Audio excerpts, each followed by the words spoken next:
আমরা আল্লাহ তাআলার কাছে অনেক সময় অনেক কিছু চাই, মনে করি এটা আমাদের জন্য কল্যাণকর, কিন্তু আমার মালিক জানে বান্দা যেটা চায় সেটা বান্দার জন্য কল্যাণকর নয়, বরং ক্ষতিকর। আল্লাহ তাআলা কোরআনুল কারীমের মধ্যে বলেন, আসা আন তাকরাহু শাইআন ওয়া হুয়া খায়রুল লাকুম ওয়া আসা আন তুহিব্বু শাইআন ওয়া হুয়া শাররুল লাকুম। অনেক কিছু আছে আমরা যেটাকে পছন্দ করি, অথচ আল্লাহ বলেন ওটার জন্য আমাদের মধ্যে কল্যাণ নাই, ক্ষতি। আবার অনেক কিছু আছে আমরা অপছন্দ করি, কিন্তু ওই অপছন্দের মধ্যে আমার আপনার জন্য কল্যাণ রেখে দিয়েছে কে? এজন্য বান্দা অনেক সময় আল্লাহর কাছে একটা চায়, কিন্তু বান্দারে আল্লাহ আর একটা দেয়, অথচ ওইটা চায় নাই। কেন দিছে? বলে আল্লাহ জানে আমার বান্দা যেটা চাইছে তার চাইতে যদি এইটা বান্দাকে দেই, এটা বান্দার জন্য কল্যাণকর বেশি হবে। এটা হলো দোয়ার তৃতীয় অবস্থা।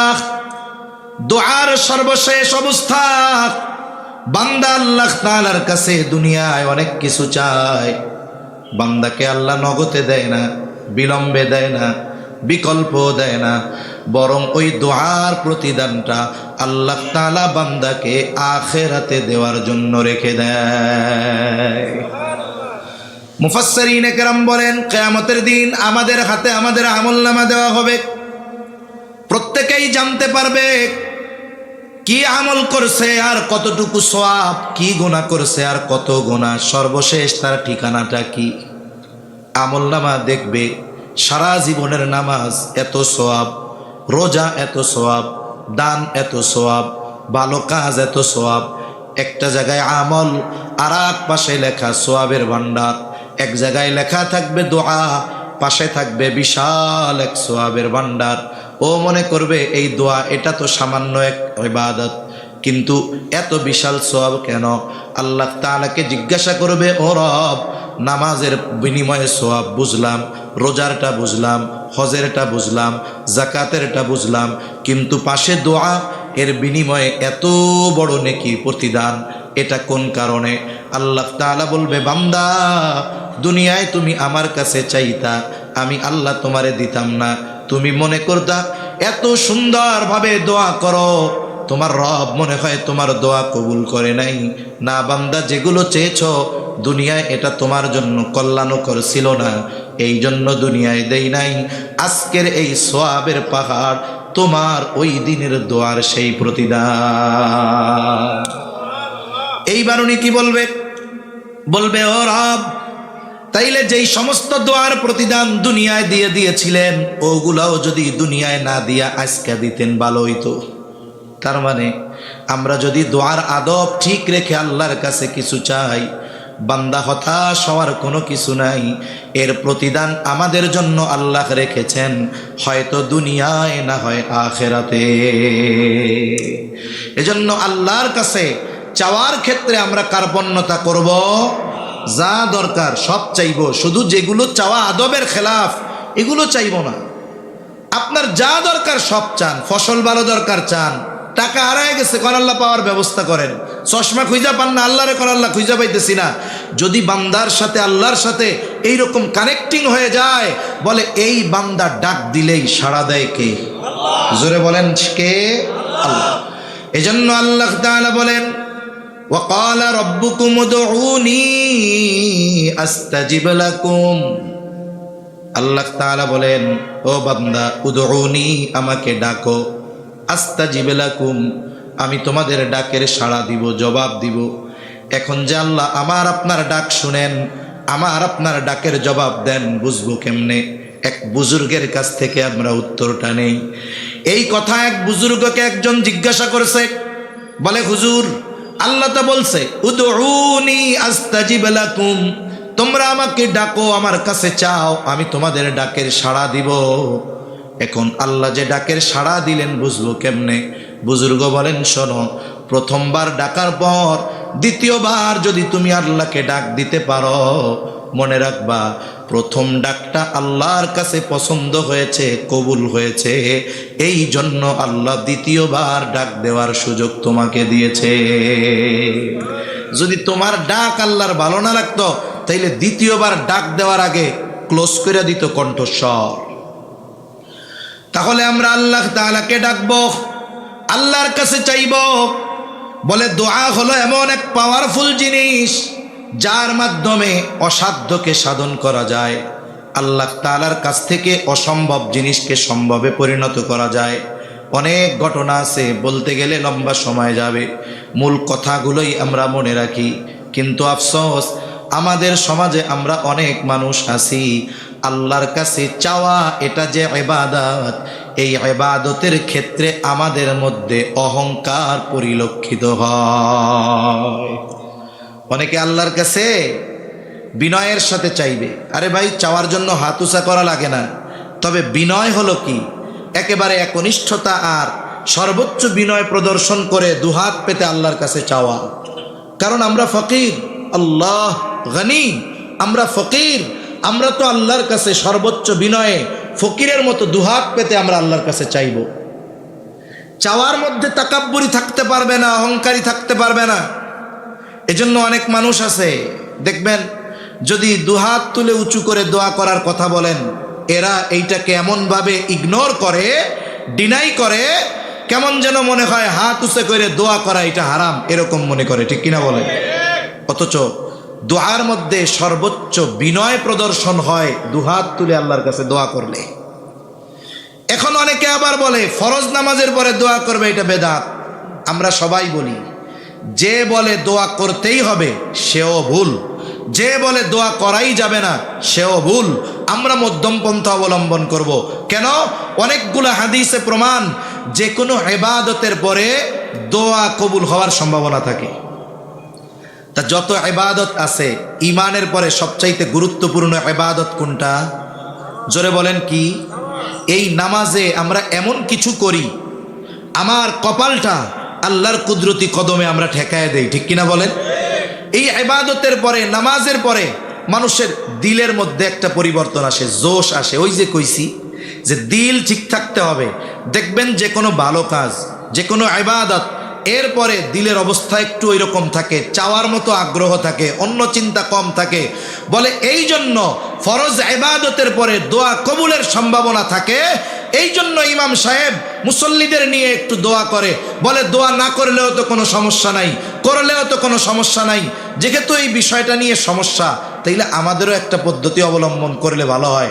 আমার মনে হয় যদি ইমাম সাহেবরা মাঝে মধ্যে করে, মাঝে মধ্যে ছাড়ে, তাইলে মুসল্লি বুঝবে, যাক এটা করাও যায়, ছাড়াও যায়, তাইলে আর দ্বন্দ্বটা থাকবে না।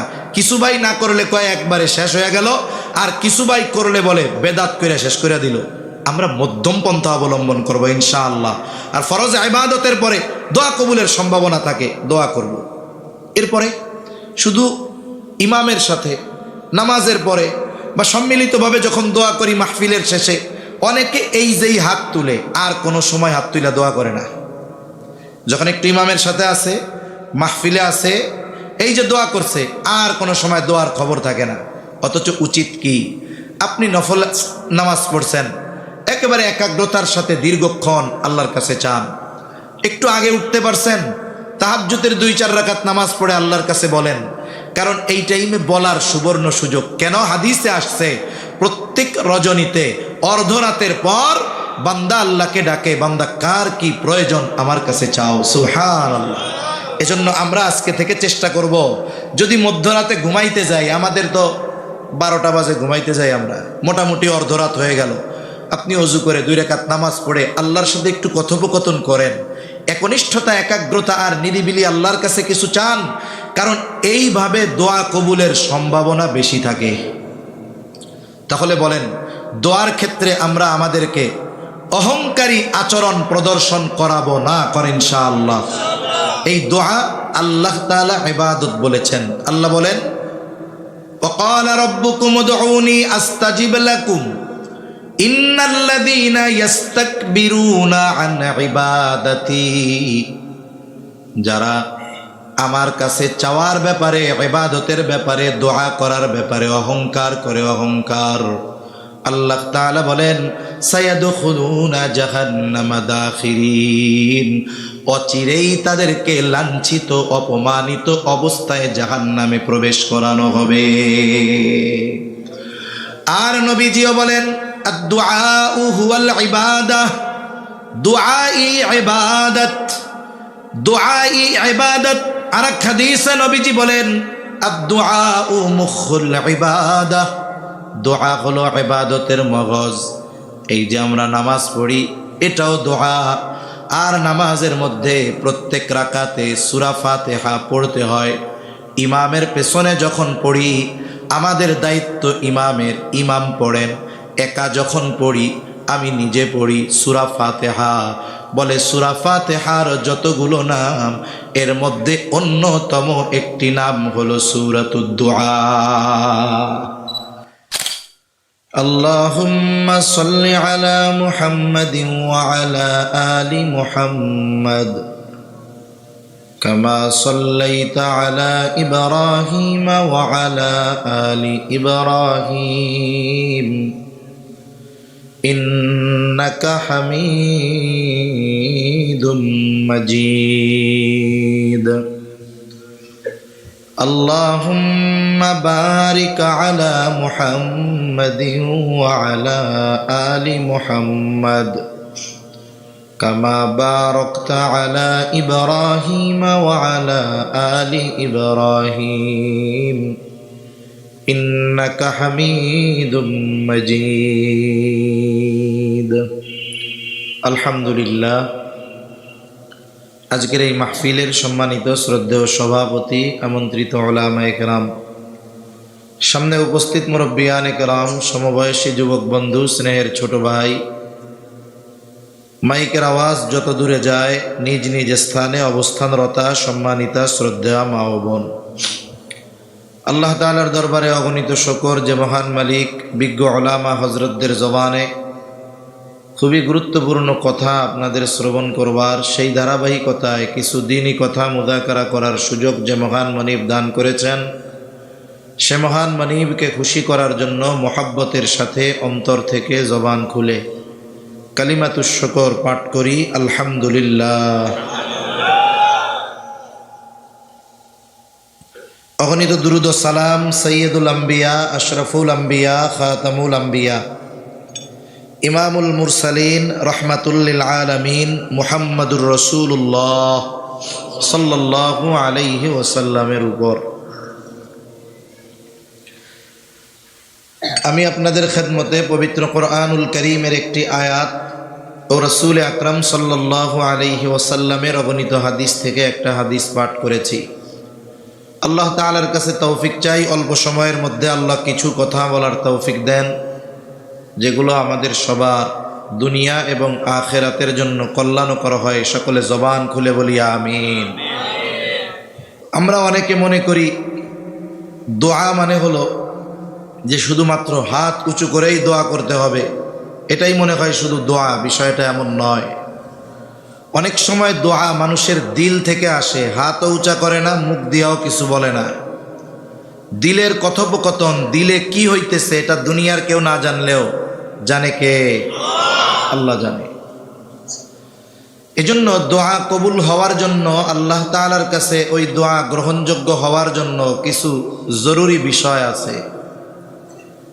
এক নম্বর বিষয় হলো যেই দোয়া আমরা করব এই দোয়া করার ক্ষেত্রে একনিষ্ঠতা আর একাগ্রতা আর ইতমিনান, যে আমি আল্লাহ তাআলার কাছে চাইতেছি এই চাওয়াটা আদবওয়ালা চাওয়া হতে হবে, দিলের সাথে কানেকশন আল্লাহর সাথে হতে হবে।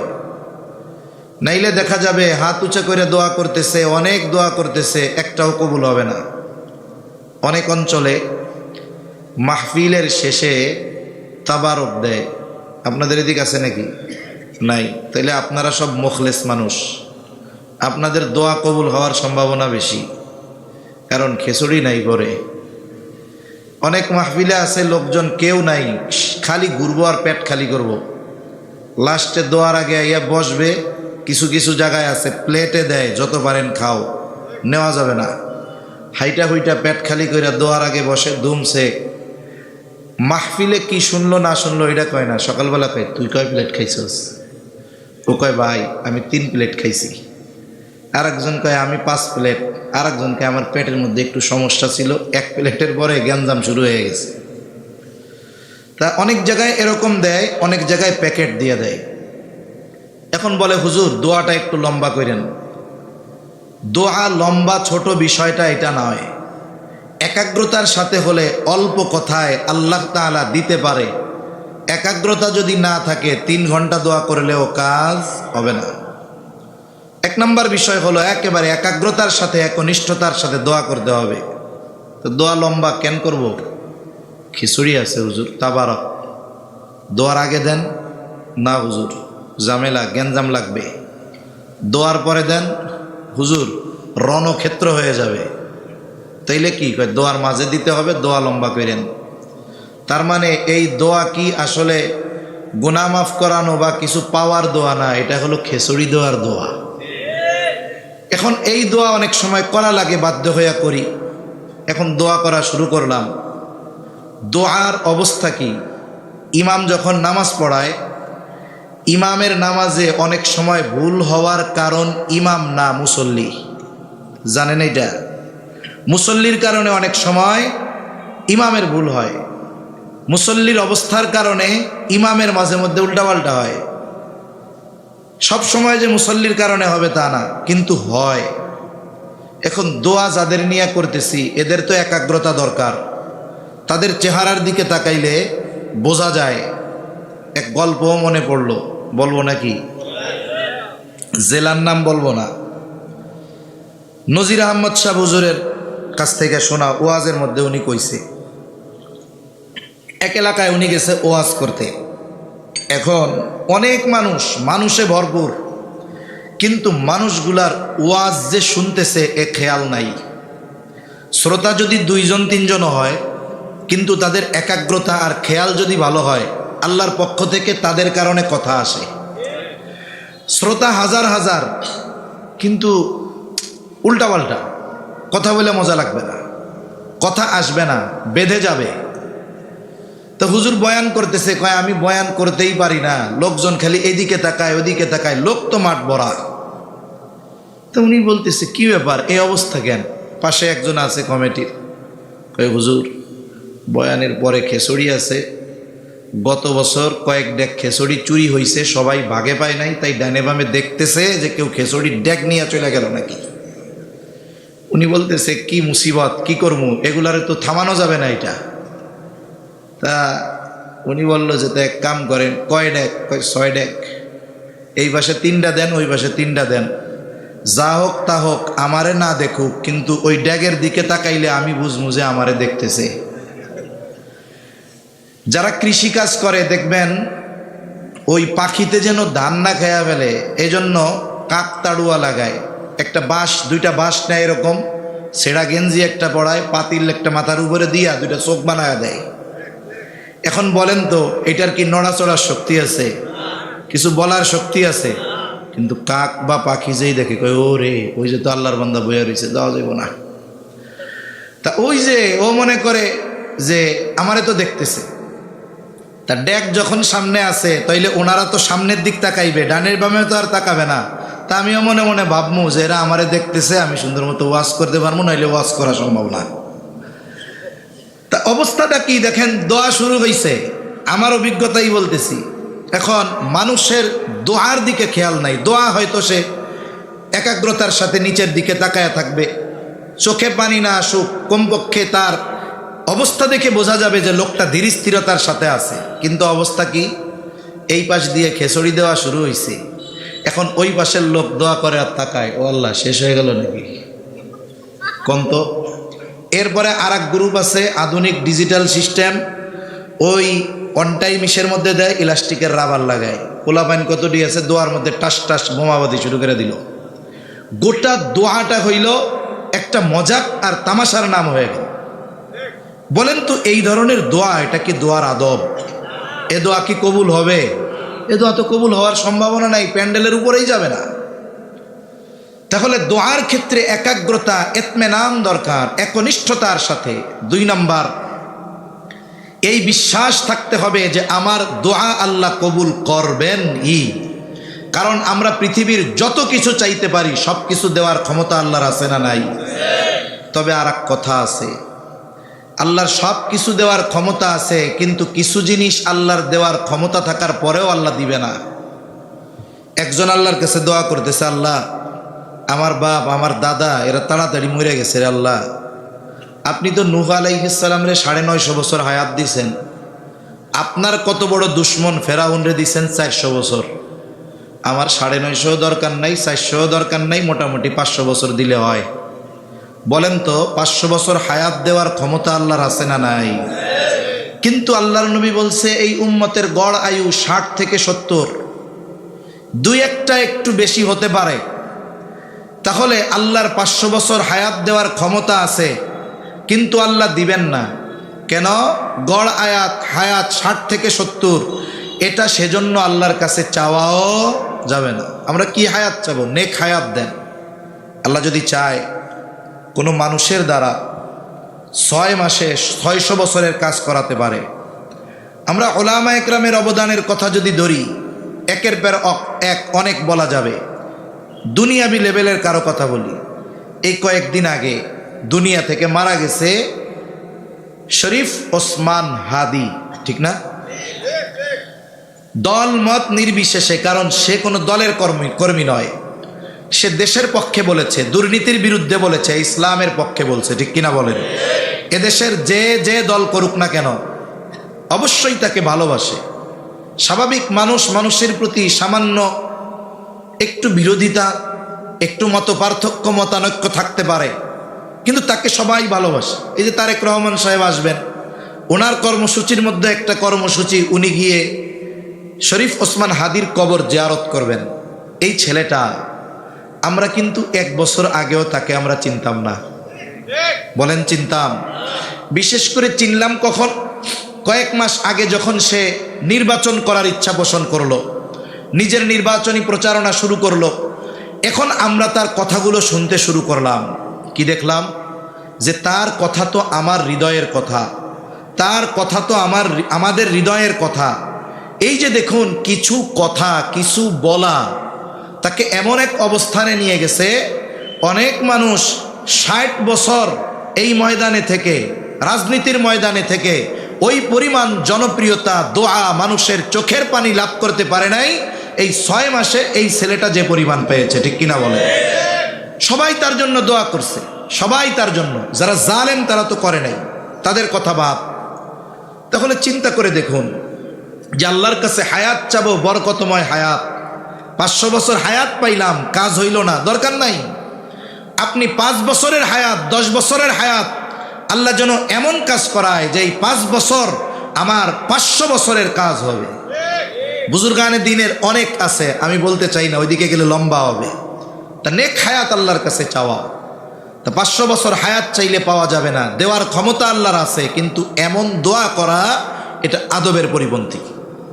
যদি কেউ দোয়া করে যে আল্লাহ আমারে আপনি গোটা পৃথিবীর বাদশাহী দেন, দেওয়ার ক্ষমতা আল্লাহর আছে, কিন্তু আল্লাহ দিবেন না কেন? সুলাইমান আলাইহিস সালাম আল্লাহর কাছে দোয়া করছে, রব্বি হাবলি মুলকান লা ইয়ামবাগি লি আহাদিম মিন বাদি, আমাকে এমন এক রাজত্ব দেন, আমার পরে এরকম রাজত্ব আর কাউরে দিবেন না। দেওয়ার ক্ষমতা আল্লাহর আছে, তবে সুলাইমান আলাইহিস সালামের দোয়া, এই জন্য আল্লাহ তাআলা এটা দিবেন না। এই ধরনের কিছু চাওয়া এটা দোয়ার আদবের খেলাফ। এরপরে এমন কিছু না চাওয়া যেটার সাথে পাপ সম্পৃক্ত আছে। এখন যুবক একজন আল্লাহর কাছে দোয়া করতেছে, আল্লাহ অমুককে আমি চাই, আপনি দেন। এটা তুমি হারাম জিনিস চাইতেছো, তুমি হারাম এইটা চাবা কেন? তুমি আল্লাহর কাছে বলবা আমার একজন নেককার বিবি দেন, ঠিক কিনা? তাহলে হারাম কোনো কিছু আল্লাহর কাছে চাওয়া যাবে না। মনিটরের আওয়াজটা একটু বাড়ান। হারাম কোনো কিছু আল্লাহর কাছে চাওয়া যাবে না, এমন কোনো কিছু চাওয়া যাবে না যেটা আল্লাহ দিবেন না। এরপরে দোয়ার আর একটা আদব দোয়া কবুলের, বলে দোয়া কবুলের জন্য তাড়াহুড়ো করা যাবে না, প্রেশার দেওয়া যাবে না। যেমন আমরা একজনের কাছ থেকে আর একটা জিনিস চাওয়ার ক্ষেত্রে কি করে, এই মিয়া দেন তো, এক্ষুনি দেন। আল্লাহ তাআলাকে দোয়ার ব্যাপারে এমনটা বলা যাবে না। দোয়ার ক্ষেত্রে সবর থাকতে হবে, আর এই বিশ্বাস থাকতে হবে যে আমি যেটা চাচ্ছি, চাওয়া যদি ঠিক হয়, ইতমিনান যদি থাকে, অবশ্যই অবশ্যই আমার আপনার দোয়া কবুল করবেন কে? আল্লাহ তাআলা এমন এক মহান সত্তা, যার কাছে না চাইলে তিনি রাগ হন। দুনিয়ার যত টাকা পয়সাওয়ালা ধন দৌলতওয়ালা হোক না কেন, কোনো ব্যক্তি যদি তার কাছে বারবার চায়, তাহলে ওই ব্যক্তি একটা সময় অধৈর্য হয়ে যায়। আর আল্লাহ তাআলা হলেন এমন এক মহান সত্তা, বান্দা তার কাছে না চাইলে তিনি রাগ হন। বান্দা যত চায়, আল্লাহ তাআলা বান্দার প্রতি তত খুশি হয়। আল্লাহ তাআলার কাছে দোয়া চাওয়ার ক্ষেত্রে, দোয়া করার ক্ষেত্রে আর একটা বিষয় হলো, যেগুলো বৈধ জিনিস, যত ছোট হোক এটা আল্লাহর কাছে চাইব, যত বড় হোক আল্লাহর কাছে চাইব। দোয়া এটা শুধু দুনিয়াবি বা জাগতিক বিষয়ে সম্পৃক্ত এটা নয়, বরং দুনিয়া আখিরাত উভয় বিষয়ের কামনা আল্লাহর কাছে করতে হবে। সাহাবা ইকরামকে যখন আল্লাহ রসুল শিখিয়েছেন তোমরা আল্লাহর কাছে চাইবা, এনাদের চাওয়ার অবস্থা কেমন হয়েছে? হাতের লাঠি পড়ে গেছে, উঠাবে স্বাভাবিক, এই সময়ে দোয়া করে আল্লাহ আমারে লাঠি উঠানোর তৌফিক দান করেন। তার মানে কি? আল্লাহর সাথে এনাদের কানেকশন কত বেশি হয়েছে। একটা উদাহরণ দিলে বুঝতে সহজ হবে। এই দুনিয়াতে আল্লাহ তাআলার চাইতে আমাদেরকে কেউ বেশি ভালোবাসে না, এটা বাস্তব কথা। এখন একজন ছোট বাচ্চা বুঝে না, সে একজনের কাছে চকলেট চাইছে, একটু বিস্কিট কিনে দিতে বলছে। সচেতন অভিভাবক যিনি, উনি এটা পছন্দ করেন না যে ওনার সন্তান ওনার উপস্থিতিতে অন্য কারো কাছে কিছু চাইবে। এটা কি বাবা হিসাবে কেউ পছন্দ করবেন? কোনো বাবা পছন্দ করবে না, কোনো ভাইও পছন্দ করবে না যে আমার ছোট ভাই আরেকজনের কাছে কিছু চাক। বাবা এবার ছেলেটাকে বুঝাইলেন যে আব্বু, আমি তোমাকে সবচেয়ে বেশি ভালোবাসি, তোমার যদি কিছু মন চায় তুমি আমার কাছে চাইবা, আমি ছাড়া আর কারো কাছে কিছু চাইবা না, কারণ আমি না তোমার আব্বু, আমি তোমার অনেক ভালোবাসি। ছোট বাচ্চা বুঝতে পারলো যে আমার আব্বুর কাছে সব চাইতে হবে। এবার আব্বুর হাত ধরে দোকানে গেছে। দোকানে যাওয়ার পরে বাচ্চারা দামি কোনটা এটা খুঁজে না, চকচক করে দেখতে কোনটা এটা খুঁজে। এখন ও চকচক করে যেই জিনিস সেটা হলো 1 টাকার চকলেট। আমাদের সময় 4 আনায় চকলেট পাওয়া যাইতো, রঙিন পলিথিনে মোড়ানো থাকতো, এটা খুব প্রিয় ছিল আমাদের। ছোট বাচ্চা চকচক করতেছে, 1 টাকা দাম চকলেটের। বাজারের বা দোকানের সবচাইতে কম দামি জিনিস ওই 1 টাকার চকলেট। ও আব্বুর কাছে বড় আবেগ দরদ নিয়ে, আব্বু আব্বু কি হয়েছে? বাপ ভাবছে কি চায় তার আল্লাহ জানে। কাব্বু আমার এই চকলেটটা কিনা দাও, দাম কয় টাকা বলেন তো? এই ছেলেটা যে আব্বুর কাছে চকলেট চাইছে, ওর কি লজ্জা লাগছে চাইতে? লজ্জা লাগে নাই, আরো বড় দরদ আবেগ দাবি নিয়ে চাইছে, অথচ চকলেট দাম 1 টাকা। দোকান থেকে কিনে বাবার সাথে বাড়ি যাচ্ছে, হঠাৎ করে মাথার উপর দিয়ে একটা হেলিকপ্টার যাইতেছে। হেলিকপ্টার একটু নিচ দিয়া যায়, বিমান তো অনেক উপর দিয়া যায়। এখন হেলিকপ্টারটা দেখা বলে আব্বু এটা কি? কয় হেলিকপ্টার। এটা দিয়া কি করে? কয় এক জায়গা থেকে আরেক জায়গা যাওয়া যায়, উড়া যায়। পোলা পাইন, ও তো জানে না ওর বাপের মাসে ইনকাম হলো 15,000, হেলিকপ্টারের ট্যাক্স ভ্যাট সহ সবচাইতে কম দাম যেটা সেটাও কয়েক কোটি টাকা হবে। এখন ও বলতেছে আব্বু আমার এই হেলিকপ্টার কিনা দাও। মানে আব্বা কয় এটা কেমনে কিনে দেবো, অনেক টাকা দাম।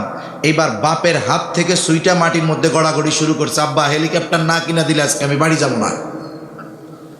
একটু চিন্তা করেন, হেলিকপ্টার চাইতে আব্বার কাছে লজ্জা পাইছে। জোরে বলেন না, লজ্জা পাইছে সে। অথচ দেখুন আল্লাহ তাআলার কাছে আমরা অনেক সময় চিন্তা করি আল্লাহর কাছে চাইতে হয় শুধু বড় বড় জিনিস, দুনিয়াবি জিনিস, টাকা পয়সা ধন দৌলত, এগুলোই মনে হয় চাইতে হয়।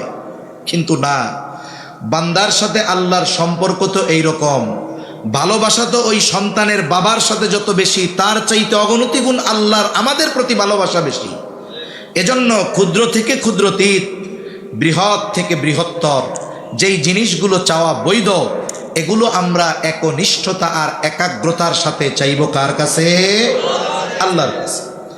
সাথে সাথে দোয়া কবুলের অন্যতম আরেকটি শর্ত হলো দোয়ার আগে দুরূদ শরীফ পাঠ করা। যেই দোয়ার আগে দুরূদ নাই ওইটা ঝুলা থাকবে, আল্লাহ পর্যন্ত পৌঁছাবে না। এইরকম বেশ কয়েকটা শর্তের কথা বললাম, এগুলো যদি ঠিক থাকে, ও আরেকটা হলো খাবার হারাম হতে পারবে না, গায়ের পোশাক হারাম টাকার হতে পারবে না। তার মানে যারা সুদ খায়, ঘুষ খায়, অন্যেরটা মেরে খায়, হারাম উপার্জন করে, এদের দোয়া আল্লাহ কবুল করবে না। এক ব্যক্তি মক্কায় আসছে, তার চুলগুলো উস্কো খুস্কো, চেহারা মলিন, বায়তুল্লাহ ধরে ধরে দোয়া করতেছে। এই ব্যক্তির দোয়ার অবস্থা দেখে সাহাবায়ে কেরাম নিশ্চিত যে আল্লাহ তাআলা এই ব্যক্তির দোয়া ফিরাইয়া দিবেন না। তবে এই ব্যক্তির বাস্তব অবস্থা আমার আপনার নবীজিকে আল্লাহ তাআলা জানায় দিয়েছেন। সাহাবায়ে কেরামের এই মন্তব্যের পরে নবীজি বলতেছেন, শোনো, ওই ব্যক্তির দোয়া আল্লাহ কেমনে কবুল করবে? যার দেহটা হারাম খাবার দিয়ে গঠিত আর যার গায়ে হারাম টাকার পোশাক, ওই ব্যক্তির দোয়া আল্লাহ কেমনে কবুল করবে? সাথে সাথে দোয়ার ক্ষেত্রে আমরা হারাম কোনো কিছু চাইব না। এই শর্তগুলো ঠিক রেখে আমরা যদি দোয়া করি, আল্লাহর কাছে চাই, আমাদের প্রত্যেকটা চাওয়া আর প্রত্যেকটা ডাকের সাড়া যিনি দিবেন তিনি কে?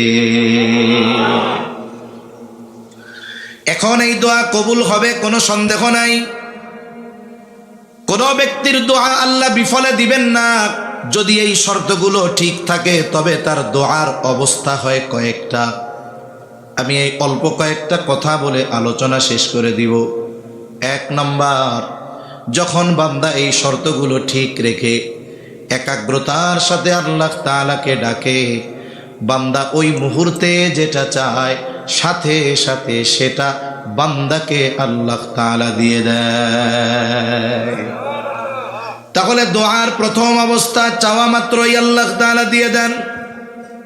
আপনার আমার জীবনে এই রকম অনেক ঘটনা ঘটেছে, কিন্তু আমি আপনি খেয়াল করি নাই বিষয়গুলো।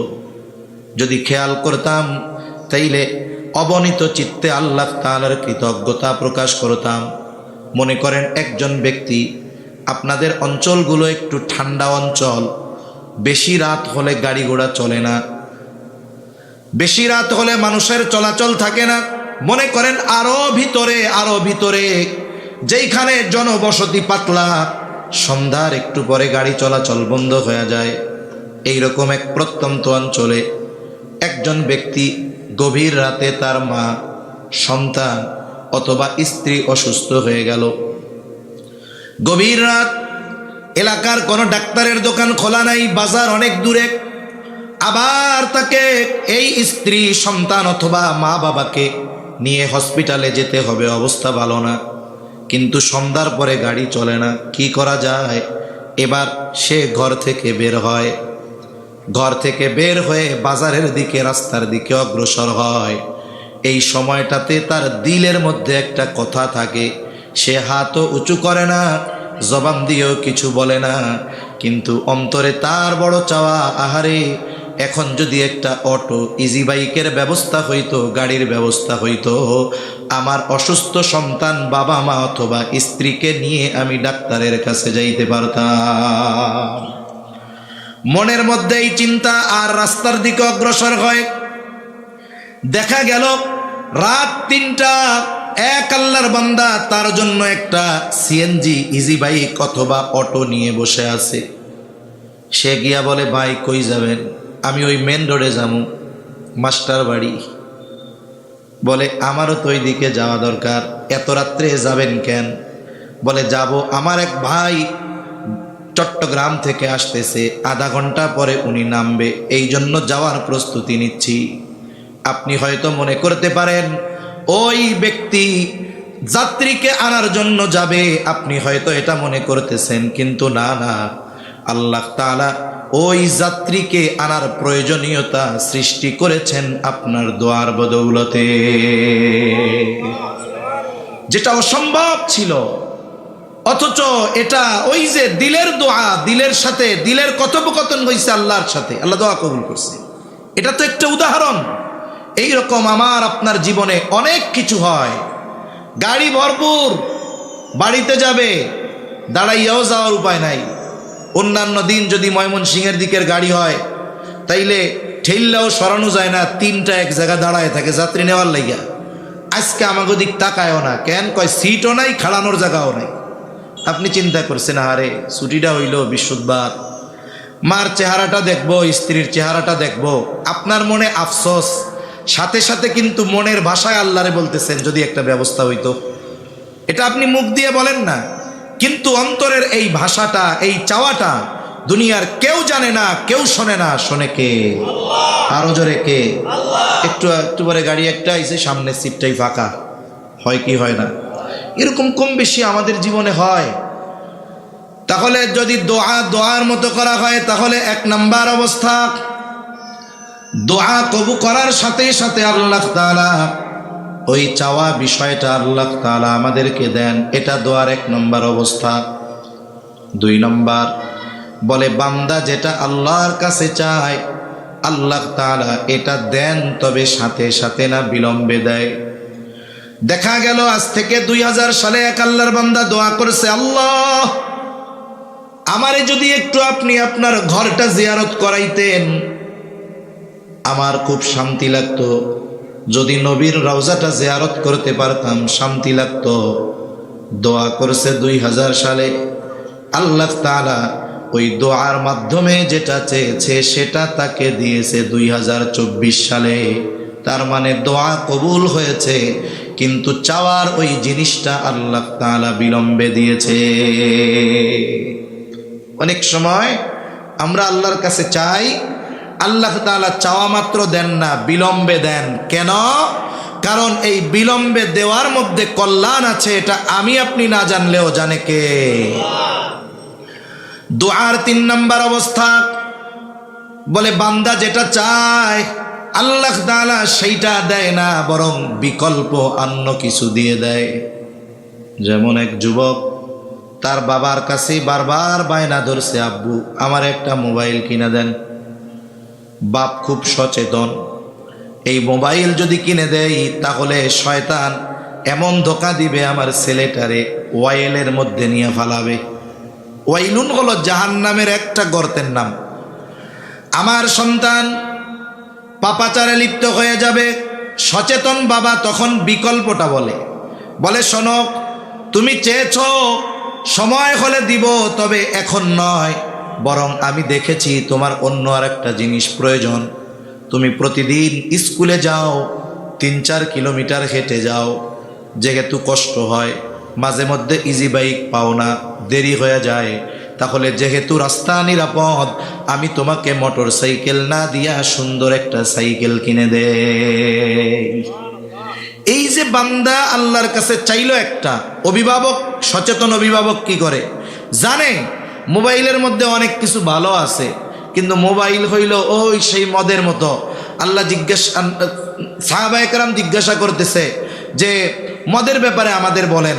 আল্লাহ তাআলা প্রথমে যেই ওহী নাজিল করলেন, ওয়াসআলুনাকা আনিল খামরি ওয়াল মাইসির, আল্লাহ তাআলা বলেন তারা আপনার কাছে মদের ব্যাপারে জিজ্ঞাসা করে, জুয়ার ব্যাপারে জিজ্ঞাসা করে, আপনি বলেন কুল ফীহিমা ইসমুন কাবীর ওয়া মানাফিউ লিন-নাস, বলে এর মধ্যে পাপ বেশি, উপকার কম। মোবাইলের মধ্যে পাপ বেশি, উপকার কম। বাপ বুঝতে পারছে এখন দিলে সব শেষ, তাইলে এইটা না দিয়া এমন একটা ওরে দেই যেটা ওর জন্য উপকার হবে। কারণ আমরা আল্লাহ তাআলার কাছে অনেক সময় অনেক কিছু চাই, মনে করি এটা আমাদের জন্য কল্যাণকর, কিন্তু আমার মালিক জানে বান্দা যেটা চায় সেটা বান্দার জন্য কল্যাণকর নয়, বরং ক্ষতিকর। আল্লাহ তাআলা কোরআনুল কারীমের মধ্যে বলেন, আসা আন তাকরাহু শাইআন ওয়া হুয়া খায়রুল লাকুম ওয়া আসা আন তুহিব্বু শাইআন ওয়া হুয়া শাররুল লাকুম। অনেক কিছু আছে আমরা যেটাকে পছন্দ করি, অথচ আল্লাহ বলেন ওটার জন্য আমাদের মধ্যে কল্যাণ নাই, ক্ষতি। আবার অনেক কিছু আছে আমরা অপছন্দ করি, কিন্তু ওই অপছন্দের মধ্যে আমার আপনার জন্য কল্যাণ রেখে দিয়েছে কে? এজন্য বান্দা অনেক সময় আল্লাহর কাছে একটা চায়, কিন্তু বান্দারে আল্লাহ আর একটা দেয়, অথচ ওইটা চায় নাই। কেন দিছে? বলে আল্লাহ জানে আমার বান্দা যেটা চাইছে তার চাইতে যদি এইটা বান্দাকে দেই, এটা বান্দার জন্য কল্যাণকর বেশি হবে। এটা হলো দোয়ার তৃতীয় অবস্থা। দোয়ার সর্বশেষ অবস্থা, বান্দা আল্লাহ তাআলার কাছে দুনিয়ায় অনেক কিছু চায়, বান্দাকে আল্লাহ নগদে দেয় না, বিলম্বে দেয় না, বিকল্প দেয় না, বরং ওই দোয়ার প্রতিদানটা আল্লাহ তাআলা বান্দাকে আখিরাতে দেওয়ার জন্য রেখে দেয়। মুফাসসিরিনে কেরাম বলেন, কিয়ামতের দিন আমাদের হাতে আমাদের আমলনামা দেওয়া হবে। প্রত্যেকেই জানতে পারবে কি আমল করছে আর কতটুকু সওয়াব, কি গুনাহ করছে আর কত গুনাহ, সর্বশেষ তার ঠিকানাটা কি। আমলনামা দেখবে সারা জীবনের নামাজ এত সওয়াব, রোজা এত সওয়াব, দান এত সওয়াব, ভালো কাজ এত সওয়াব। একটা জায়গায় আমল আর এক পাশে লেখা সওয়াবের ভান্ডার, এক জায়গায় লেখা থাকবে দোয়া, পাশে থাকবে বিশাল এক সওয়াবের ভান্ডার। ও মনে করবে এই দোয়া এটা তো সামান্য এক ইবাদত, কিন্তু এত বিশাল সওয়াব কেন? আল্লাহ তাআলাকে জিজ্ঞাসা করবে, ও রব, নামাজের বিনিময়ে সওয়াব বুঝলাম, রোজারটা বুঝলাম, হজেরটা বুঝলাম, যাকাতেরটা বুঝলাম, কিন্তু পাশে দোয়া, এর বিনিময়ে এত বড় নেকি প্রতিদান, এটা কোন কারণে? আল্লাহ তাআলা বলবে, বান্দা, দুনিয়ায় তুমি আমার কাছে চাইতা, আমি আল্লাহ তোমারে দিতাম না। তুমি মনে করতা এত সুন্দরভাবে দোয়া করো, তোমার রব মনে হয় তোমার দোয়া কবুল করে নাই। না বান্দা, যেগুলো চেয়েছো দুনিয়ায় এটা তোমার জন্য কল্যাণকর ছিল না, এই জন্য দুনিয়ায় দেই নাই। আজকের এই সওয়াবের পাহাড় তোমার ওই দিনের দোয়ার সেই প্রতিদান। এইবার উনি কি বলবে? বলবে, ও রব, তাইলে যেই সমস্ত দোয়ার প্রতিদান দুনিয়ায় দিয়ে দিয়েছিলেন, ওগুলাও যদি দুনিয়ায় না দিয়া আজকে দিতেন ভালো হইতো। তার মানে আমরা যদি দোয়ার আদব ঠিক রেখে আল্লাহর কাছে কিছু চাই, বান্দা হতাশ হওয়ার কোনো কিছু নাই। এর প্রতিদান আমাদের জন্য আল্লাহ রেখেছেন, হয়তো দুনিয়ায় না হয় আখিরাতে। এজন্য আল্লাহর কাছে চাওয়ার ক্ষেত্রে আমরা কার্পণ্যতা করব, যা দরকার সব চাইব, শুধু যেগুলো চাওয়া আদবের খেলাফ এগুলো চাইব না। আপনার যা দরকার সব চান, ফসল ভালো দরকার চান, টাকা হারায় গেছে কোন আল্লাহ পাওয়ার ব্যবস্থা করেন, চশমা খুঁজা পান না, আল্লাহরে কোন আল্লাহ খুঁজা পাইতেছি না।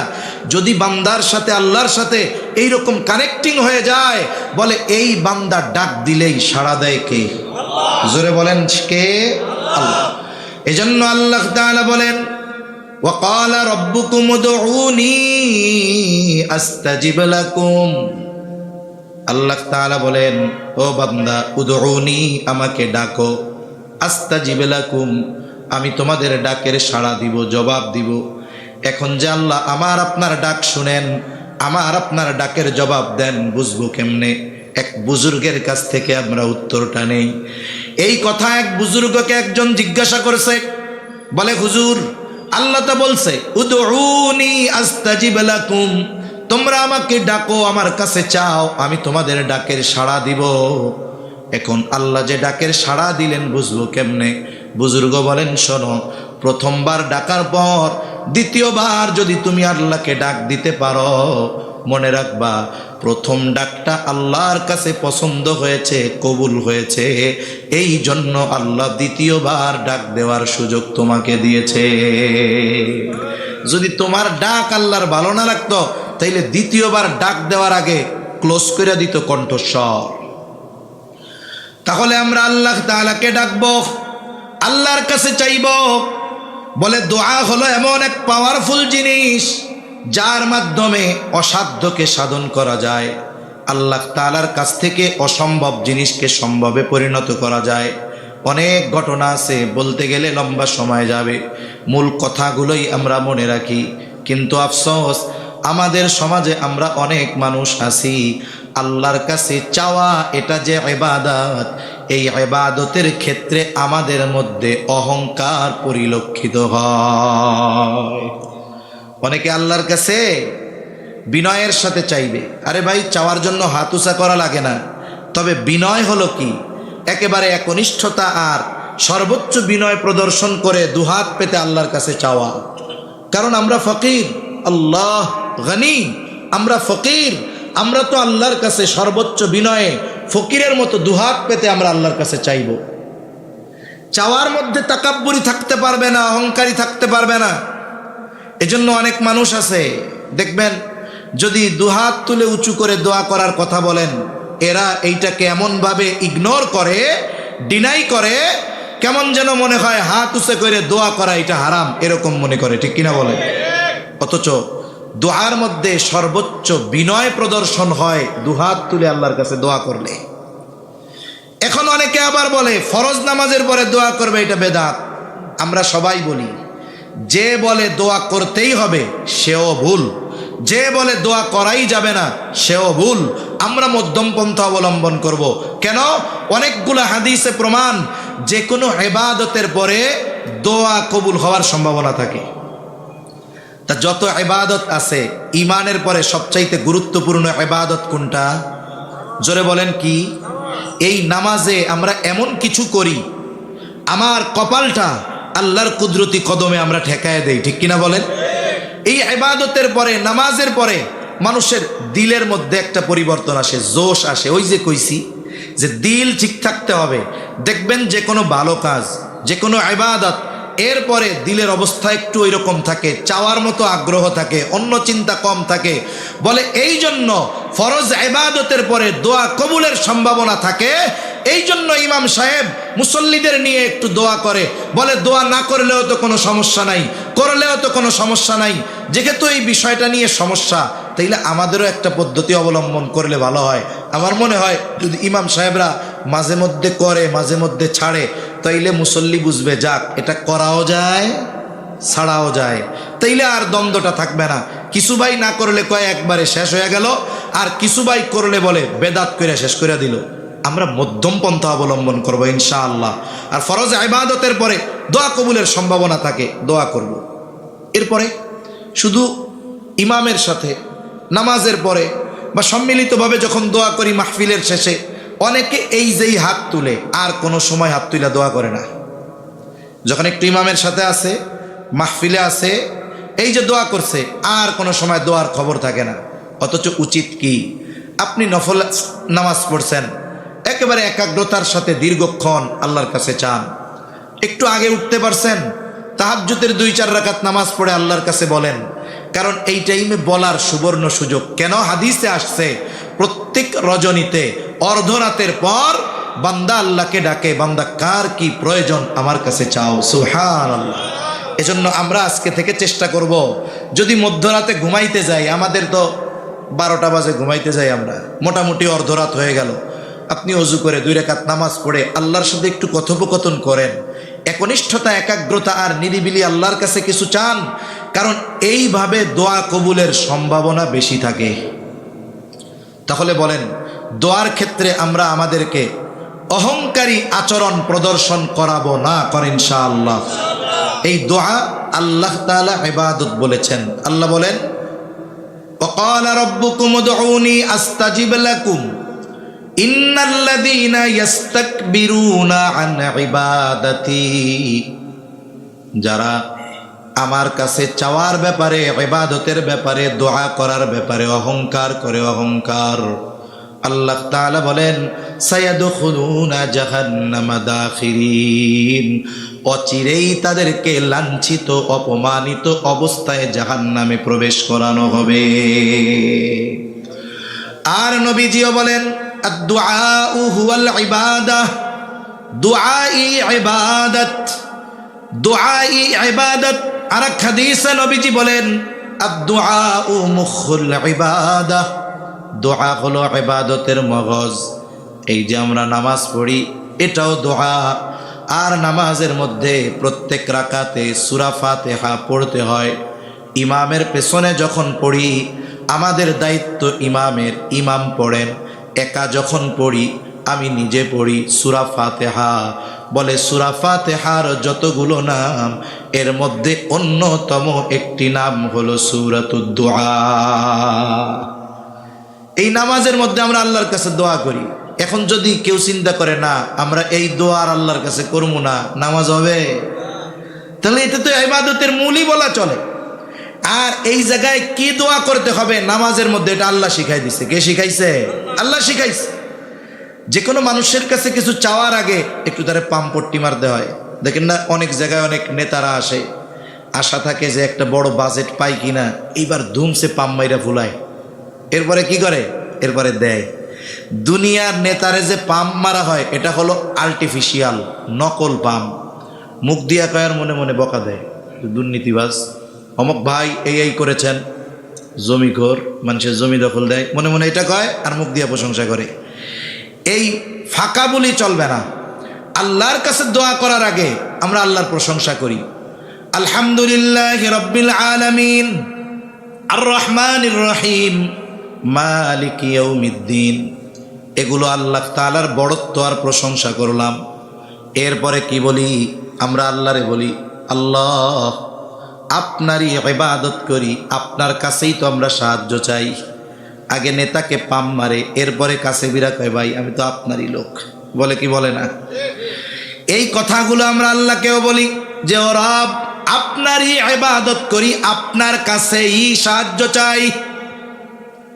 তবে এইখানে কোনো আর্টিফিশিয়াল গিরি থাকবে না, লৌকিকতা থাকবে না, হৃদয় আর জবানের কম্বিনেশন হতে হবে। আর এরপরে কি চাইব এটাও আমার উপরে নির্ভর করে না, বরং ওই চাওয়া বস্তুটাও আমাদের শিখায়া দিয়েছেন কে? আল্লাহ বলেন চাইবা তো কি চাইবা? তুমি বান্দা, তুমি তো চাইবা, যুবক চাইবে একটা মোটর সাইকেল, সুন্দর একটা স্ত্রী, দুনিয়ার ছোটখাটো জিনিস চাইবা। আরে সব বাদ দাও, আমার কাছে কি চাইবা? আল্লাহ শিখায়া দেয়, আমাদেরকে বলতে বলে, আমরা বলি ওই ইহদিনাস সিরাতাল মুস্তাকিম। সুবহানাল্লাহ। আমরা আল্লাহর কাছে সিরাতে মুস্তাকিমের হেদায়েত চাই, এই পথের উপরে অটল অবিচল থাকতে চাই। এটা হলো একজন মুমিনের জীবনের সর্বশ্রেষ্ঠ দোয়া। কি দোয়া? জোরে বলেন। সর্বশ্রেষ্ঠ দোয়া। এই দোয়া শুধু আমরা নামাজের মধ্যে করি, কিন্তু অধিকাংশ মানুষ আমি যখন একা বলি বা সামগ্রিকভাবে দোয়া করি, এটা কিন্তু তখন আমরা কই না, মনে করি এটা খালি নামাজের মধ্যে কইতে হইব। না না, এটা আমরা সর্ব অবস্থায় সব সময় আল্লাহর কাছে চাইব, কারণ ইনশাআল্লাহ এটা সর্বশ্রেষ্ঠ দোয়া। এরপরে কি? দোয়ার মধ্যে শুধু দুনিয়া না চাওয়া, এটা দোয়ার একটা আদব। যেমন আল্লাহ দোয়া শিখায় দিছে, রব্বানা আতিনা ফিদ দুনিয়া হাসানা ওয়া ফিল আখিরাতি হাসানা ওয়া কিনা আযাবান নার। এই জায়গায় শুধু আখিরাত আল্লাহ তাআলা চাওয়া শেখায় নাই, শুধু দুনিয়া চাওয়ার কথা বলে নাই, বলে আখিরাতের, দুনিয়ার সাথে সাথে আখিরাত, আখিরাতের সাথে সাথে দুনিয়া, উভয় জাহানের কল্যাণ আল্লাহর কাছে চাইতে হয়। আর কল্যাণের মধ্যে সবচাইতে বড় কল্যাণ কি দুনিয়ায়? বলে সবচাইতে বড় কল্যাণ হলো দুনিয়ায় সিরাতে মুস্তাকিমের উপর থাকা। আখিরাতে সবচাইতে বড় উত্তম জিনিস কি? বলে আল্লাহর সন্তুষ্টি অর্জন করা। এই যে আমরা আল্লাহর কাছে রহমত চাই, আল্লাহর কাছে মাগফিরাত কামনা করি, দয়া চাই, ক্ষমা চাই, দুইটার মূল সারমর্ম কি? সারমর্ম হলো রহমত চাওয়ার মাধ্যমে আল্লাহর কাছে জান্নাত চাই, মাগফিরাত মানে ক্ষমা চাওয়ার মাধ্যমে জাহান্নাম থেকে আমরা বাঁচতে চাই। এবং এজন্য দোয়া এমন না হয় যে চাচ্ছি সব দুনিয়ার বিষয়, আখেরাতের কোনো কিছু নাই, বরং দোয়ার মধ্যে আখেরাতকে প্রাধান্য দিয়ে দুনিয়া চাইব। তাইলে দুনিয়ার ওই বস্তুটা যদি বৈধ হয়, তাহলে ওইটা পাওয়া আমার আপনার জন্য সহজ হবে ইনশাআল্লাহ। দোয়া করব তো আল্লাহর কাছে, সব সময় দোয়া করব, সন্তানের জন্য দোয়া করব, মুসলিম উম্মার জন্য দোয়া করব, আমার আর এক মুসলমান ভাইয়ের জন্য দোয়া করব, যার প্রতি হিংসা বেশি হয় তার জন্য দোয়া করব। একজনের ভালো দেখে হিংসা লাগে না? হিংসা আসে, অন্তরে আসতে পারে। এখন কি করবো? আমি এখন ওর বিরোধিতা করবো? না না, শয়তানের সাইজ করার সিস্টেম আছে। যার প্রতি হিংসা হবে তার লেগে বেশি বেশি দোয়া করবেন। ও আল্লাহ, ওনারে আপনি ওইটা দিছেন, শয়তান তো ওয়াসওয়াসা দেয়, আপনি ওই বাইরে আরো বেশি বেশি দেন, বাইরে আরো বেশি বেশি দেন। এখন কি হবে? বলে আপনি দোয়া করতেছেন আর এক মুমিনের জন্য, আপনার আমার দোয়া কবুল হতেও পারে নাও পারে। যখন কেউ আর এক মুমিনের কল্যাণের জন্য দোয়া করে, ফিরিস্তা নিযুক্ত হয়ে যায়। এইবার ওই ফিরিস্তা আল্লাহর কাছে দোয়া করে, আল্লাহ ওই আল্লাহর বান্দারেও ওই জিনিসগুলো দেন। তাহলে কি বোঝা গেল? আমি যদি আরেকজনের জন্য দোয়া করি, ওই দোয়াটা আমার জন্য ফিরিস্তারা করে। আমি যদি বদদোয়া করি যে আল্লাহ ওর এইটা করেন, এইটা করেন, ফিরিস্তা আর একটাকে আল্লাহ আগে ওর এইটা করেন, ওর ওইটা করেন। তাহলে দোয়া হবে নেক দোয়া। কি দোয়া হবে? আমরা কারো জন্য খারাপ দোয়া করব না, হিংসাত্মক মনোভাব নিয়ে দোয়া করব না, দিল খুলা দোয়া করব। তাহলে দেখবেন আল্লাহ সুবহানাহু ওয়া তাআলা এমন কিছু জিনিস আমাদের দিয়েছেন যেটা আমাদের জন্য পাওয়া অসম্ভব ছিল, কিন্তু দোয়ার মাধ্যমে আল্লাহ তাআলা দিয়েছেন। এজন্য দোয়া হোক আল্লাহর কাছে, আমাদের সাথে আল্লাহর সাথে জুড়ার এক মাধ্যম। এটা ইবাদতের মাধ্যমে হতে পারে, এটা প্রয়োজনের সময় হাত উঁচু করে হতে পারে, এটা প্রত্যেক নামাজের পরে যেই দোয়াগুলো আছে এগুলো পাঠ করার মাধ্যমে হতে পারে, এগুলো হাতে রাস্তায় চলাফেরা করার মাধ্যমে হতে পারে। আমি যখনই যেই দোয়া করব পড়ব, ওলামা একরামের কাছ থেকে এগুলোর অর্থ আর সারমর্ম বুঝে বুঝে করব, তাহলে কি হবে দেখবেন ওই দোয়াটা করার সময় আমার দিল এমন একটা দিক যাচ্ছে, ওই দোয়ার অর্থগুলো জানা থাকার কারণে আগে করতাম যেই দোয়া, এখনের দোয়া আর আগে অর্থ জানতাম না যখন, তখন দোয়া আর চাওয়ার মধ্যে পার্থক্য এটা নিজেই বোঝা যাবে। সেজন্য সর্ব অবস্থায় চাইব কার কাছে? দুনিয়ার কবর মাজার কারো কাছে চাইলে কিছু কেউ দিতে পারে না, সব দিতে পারে আল্লাহ। এজন্য সম্মানিত উপস্থিতি, এই দোয়া এটা ছিল আমাদের ইবাদতের মগজ, কিন্তু মানুষ এখন দোয়া করার ব্যাপারে উদাসীন, দোয়া করার ব্যাপারে উদাসীন। সকাল সন্ধ্যা চলতি ফিরতি সব জায়গায় আমাদের দোয়া আছে, শোয়ার সময় দোয়া আছে, দৈনন্দিন জীবনের এমন কোনো কাজ নাই যে জায়গায় দোয়া নাই। এক মজলিসে তো সব কিছু বলা সম্ভব নয়। এজন্য একটা একটা করে আপনার ইমামের কাছ থেকে শিখবেন যে হুজুর আমরা রাত্রেবেলা শুইতে যাই, শোয়ার সময় আমাদের কি কি আমল আছে, এক সপ্তাহ এটা বারবার রিভাইজ দেন, হয়ে গেল। এরপরে ঘুম থেকে উঠে কি কি দোয়া আছে আপনি এক সপ্তাহ ওগুলোরে রিভাইজ দেন, আপনার এই দোয়াগুলো আরও যোগ হলো।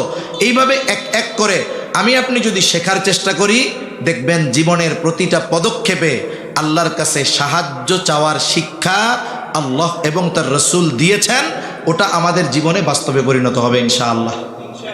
আল্লাহ সুবহানাহু ওয়া তাআলা আমাদের সবাইকে আল্লাহ তাআলার কাছে বেশি বেশি চাওয়ার তৌফিক দান করেন, বলি আমিন। ওয়া আখিরু দাওয়ানা আনিল হামদুলিল্লাহি রাব্বিল আলামিন। আসসালামু আলাইকুম ওয়া রাহমাতুল্লাহি ওয়া বারাকাতুহু। দুরূদ শরীফ পড়ি আমরা। আল্লাহুম্মা সাল্লি আলা মুহাম্মদ ওয়া আলা আলি মুহাম্মাদিন কামা সাল্লাইতা আলা ইব্রাহিম ওয়া আলা আলি ইব্রাহিম ইন্নাকা হামিদুম মাজিদ। আল্লাহুম্মা বারিক আলা মুহাম্মাদিন ওয়া আলা আলি মুহাম্মাদ কামা বারাকতা আলা ইব্রাহিম ওয়া আলা আলি ইব্রাহিম ইন্নাকা হামিদুম মাজিদ। সবাই সবার জন্য দোয়া করব। আরিফ ভাই তার মায়ের জন্য দোয়া চেয়েছে, আমরা দোয়া করি আল্লাহ ওনার আম্মাকে সুস্থ করে দেন। আলহামদুলিল্লাহি রাব্বিল আলামিন ওয়াল আকিবাতু লিল মুত্তাকিন والصلاة والسلام على خير خلقه محمد وعلى آله وأصحابه أجمعين. ربنا ظلمنا أنفسنا وإن لم تغفر لنا وترحمنا لنكونن من الخاسرين. ربنا آتنا في الدنيا حسنة وفي الآخرة حسنة وقنا عذاب النار. ربنا لا تزغ قلوبنا بعد إذ هديتنا وهب لنا من لدنك رحمة إنك أنت الوهاب. وأفوض أمري إلى الله إن الله بصير بالعباد. حسبنا الله ونعم الوكيل نعم المولى ونعم النصير. اللهم حاسبنا حسابا يسيرا اللهم حاسبنا حسابا يسيرا اللهم إنك عفو كريم تحب العفو فاعف عنا. রব্বুল আলামিন গভীর রাত পর্যন্ত দিনই আলোচনার পরে প্রচণ্ড শীতের মধ্যে আয় আল্লাহ গুনাহ মাখা হাত আমরা আপনার শাহী দরবারের দিকে তুলে ধরেছি। আয় আল্লাহ রাত যত গভীর হয় দুনিয়ার মানুষের দরজাগুলো বন্ধ হয়ে যায়। আয় আল্লাহ রাত যত গভীর হয় আপনার রহমতের দুয়ার তত উন্মোচিত হয়। আমরা গুনাহগার, আপনি গফফার, আপনি আপনার গফুর গফফার রহিম রহমান নামের ওসিলায় যে যেখান থেকে হাত উঁচু করেছে আমাদের বিগত জীবনের সব ধরনের গুনাহগুলো মাফ করে দেন। আল্লাহ আমাদের আত্মীয় স্বজন দেশ বিদেশে যে যেখানে আছে মাফ করে দেন। যারা দুনিয়া ছেড়ে চলে গেছে মাফ করে কবরগুলো জান্নাতের টুকরো বানায় দেন। আয় আল্লাহ, আশেপাশে যত কবরস্থান আছে, যত মুমিন মুমিনাত শায়িত আছে, সবার কবরগুলো আপনি জান্নাতের টুকরো বানায়া দেন রব্বুল আলামিন।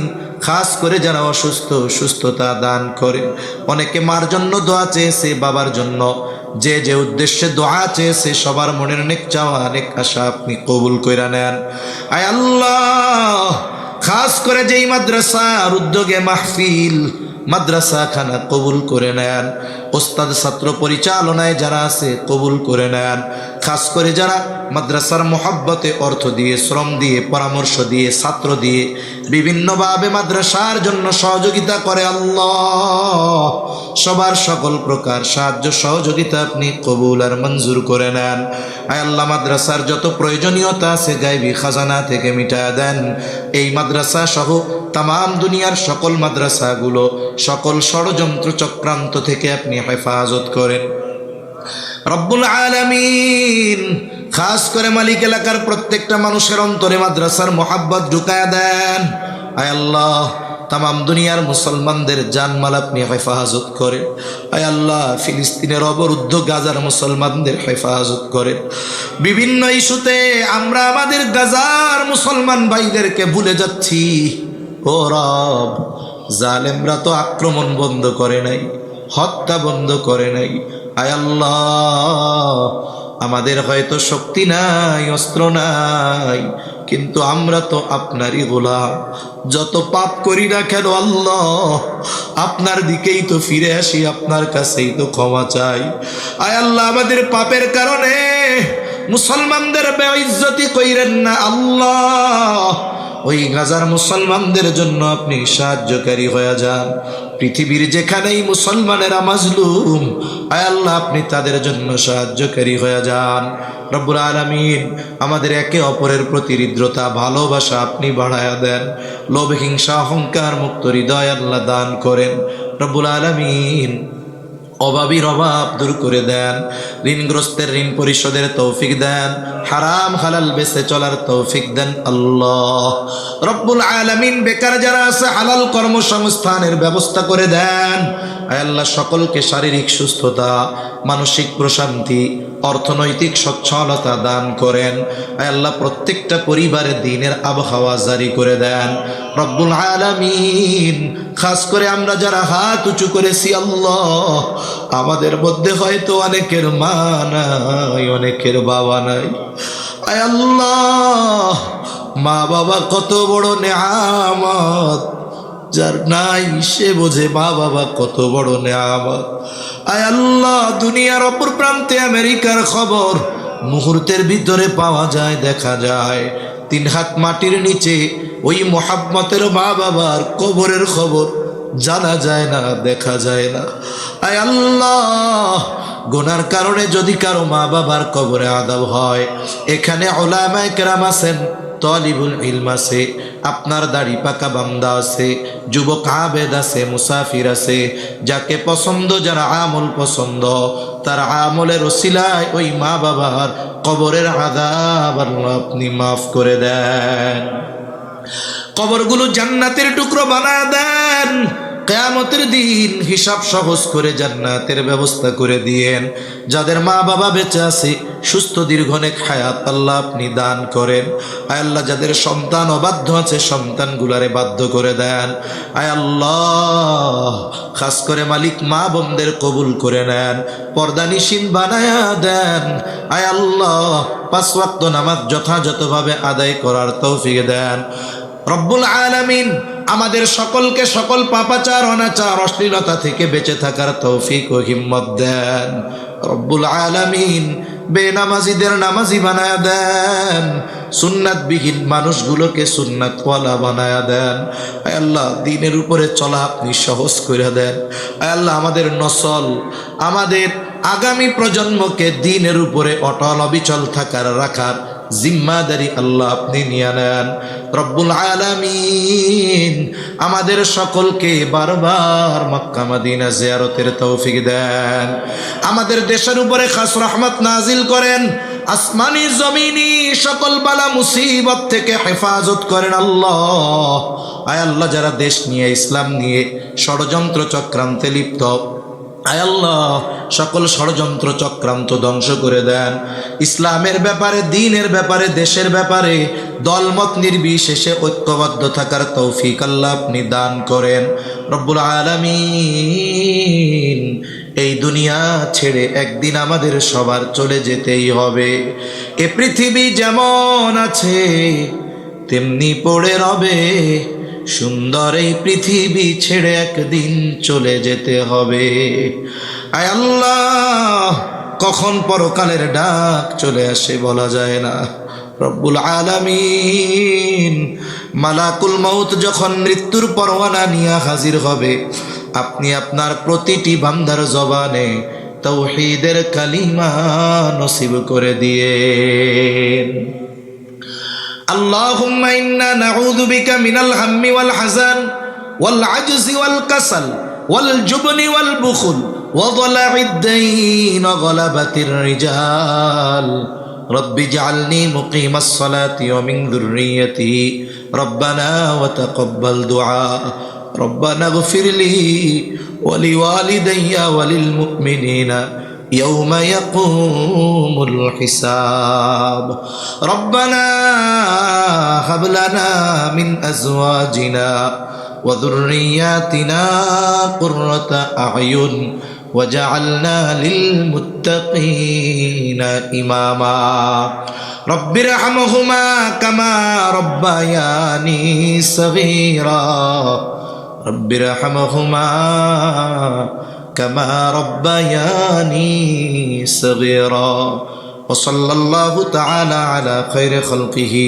محمد وعلى آله وأصحابه أجمعين آمين برحمتك يا أرحم الراحمين آمين سبحانك اللهم وبحمدك أشهد أن لا إله إلا أنت